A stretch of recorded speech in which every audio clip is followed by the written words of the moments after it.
Going to start by importing libraries. We need pandas, we need NumPy, and we need matplotlib/pyplot.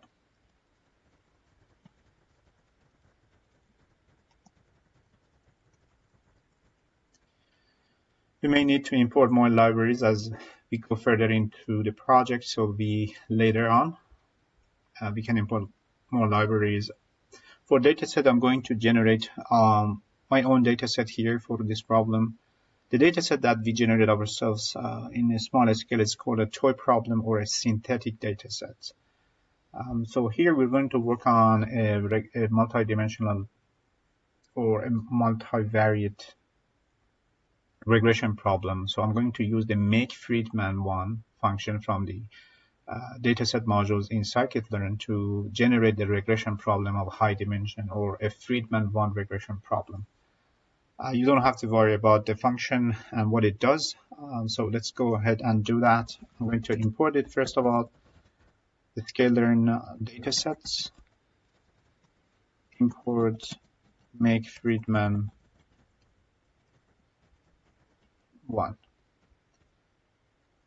right, I'm going to plot the figure of this dataset that I'm generating here. So let's do that.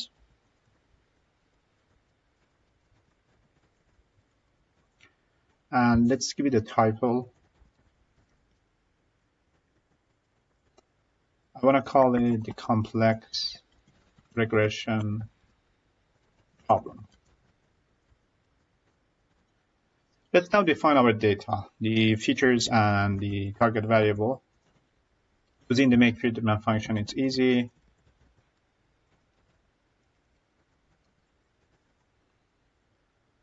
So I want to generate 100 samples of data, 100.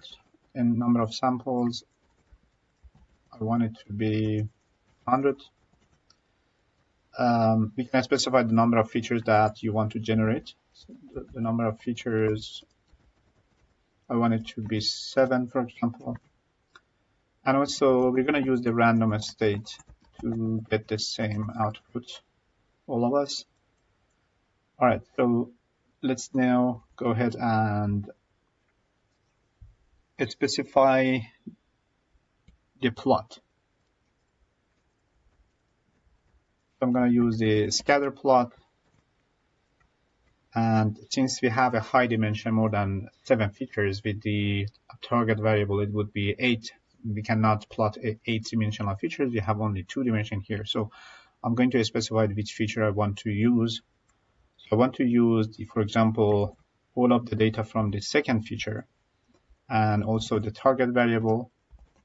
And I want to use the marker little circle and to represent, to plot each data point. And I want the size of each circle to be about 50.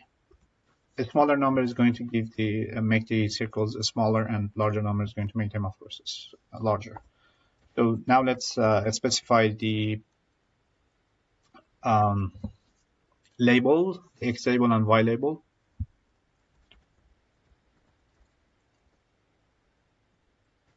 I want the X-axis to be feature, and I want the Y label to be target variable.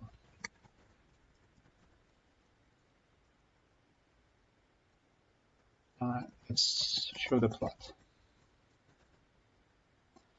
All right, this is what we generated. These are our data points that it's shown by circles. This is the target variable, and this is the feature that we have here.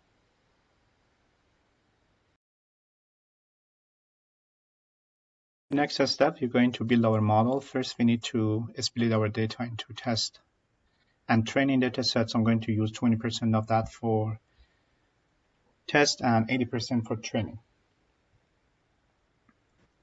So let's split our data.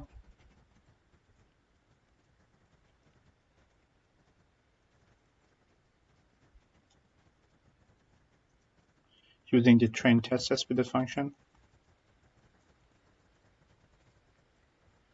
I'm going to give it my variables, and also I'm going to specify the test size to be 20%. And I'm going to use the random state so that every one of us would get the same outputs. So our data is split into training and test. Now let's go ahead and create a linear regression model. So I'm going to call my model my LR, my linear regression, and that's going to be a copy of linear regression models. We can actually train our data, our algorithm in the same line using the fit function on the training data set.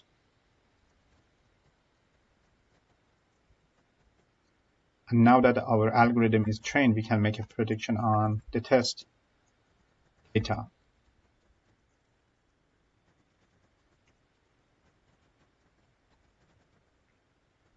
Using the predict function on the test data.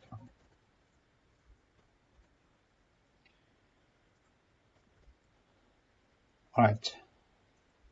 So let's print out the R2 score for test. Okay, I'm going to actually create a R2 test to store the R score values for the test problem. So that's R2 score for the actual value by test and our prediction. So this is going to compute the R square value for our prediction on the test data. Next, I'm going to do the same for the training data. So I'm going to make a prediction on the training data set.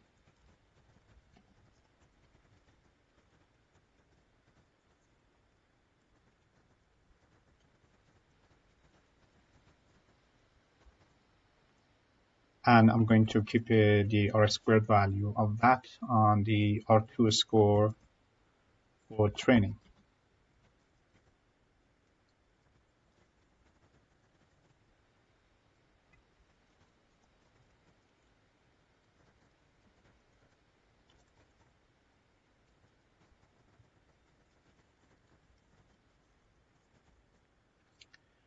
All right, so let's create a table to keep track of the R squared values as we have done before.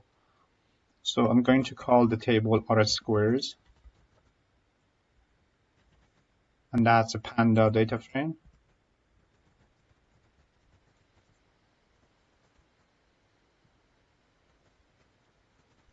So now let's put the data in there.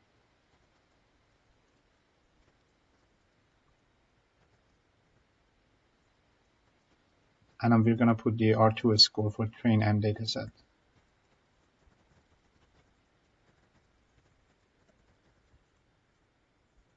Right, so if you print out the R square here, as you see here, it doesn't specify the indexes, whether it is a training or test. So we're going to ask it to change the name, to rename the indexes.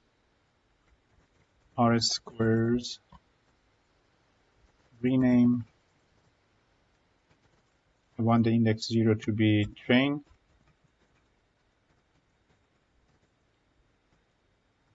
I want the index 1 to be test.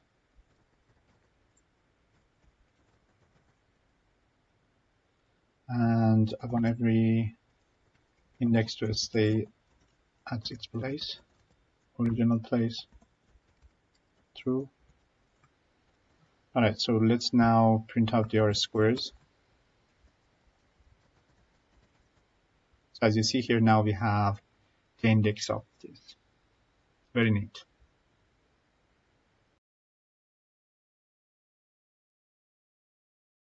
We want to apply a polynomial regression on our data. To do that, we need to generate polynomial features. So I'm going to use the polynomial features function to do that. So I'm going to create first a copy of that. Poly is going to be, I'm going to call it poly, a polynomial feature. make sure that you don't have any typo and misspelling, otherwise you're going to get an error. So I'm going to make it of a degree 2. So this is going to use only 2 features to generate new features. If you use higher degree, it's going to generate for you more features, but you have to be careful. First of all, having more features is not always good. Sometimes it's good, but most of the time it's not. And also because it's going to generate in exponential scale new data, new features for you. So if you use higher degrees, you might end up having with a lot of data that's going to blow up your data sets with a lot of features. So I'm going to transform our data into a new data set that have additional features, the polynomial feature. I'm going to call it xpoly. So I'm going to call the poly function to fit and transform our previous data set, x. All right, so now that we have generated new features variable, we're going to have to split our data, new data, into training and test.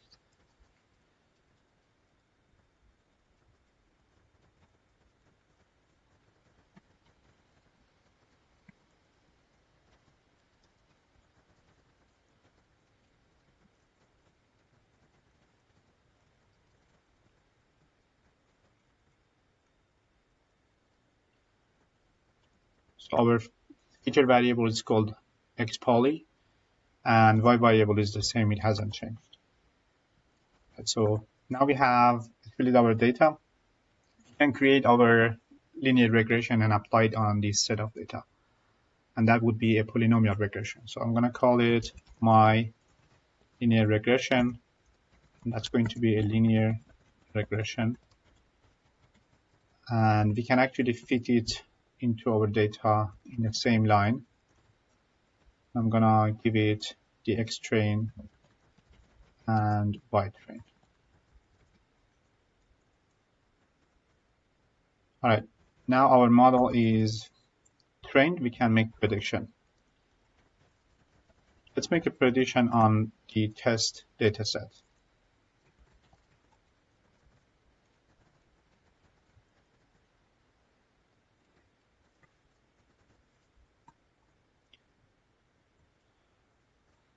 Also, let's put the R-square value in R2 test. So that's going to be R2 score for the actual values and our prediction. And we're going to do the same for our training data set.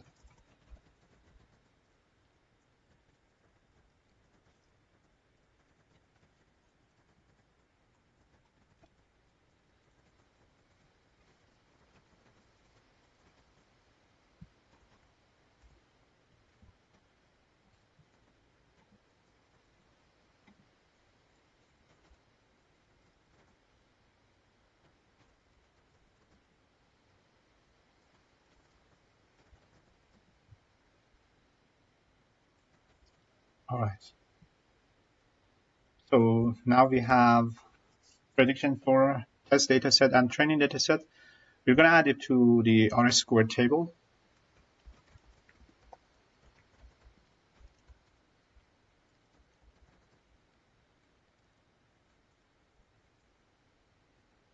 I'm going to call it degree 2 linear regression. So that's going to be the R2 score for train and test.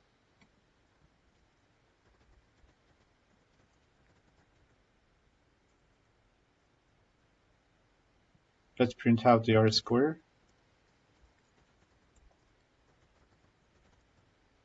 All right, so this is our.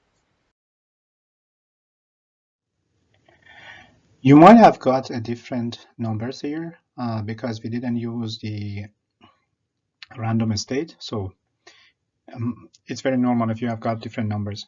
But as you can see here, our performance on the training dataset specifically have improved very much.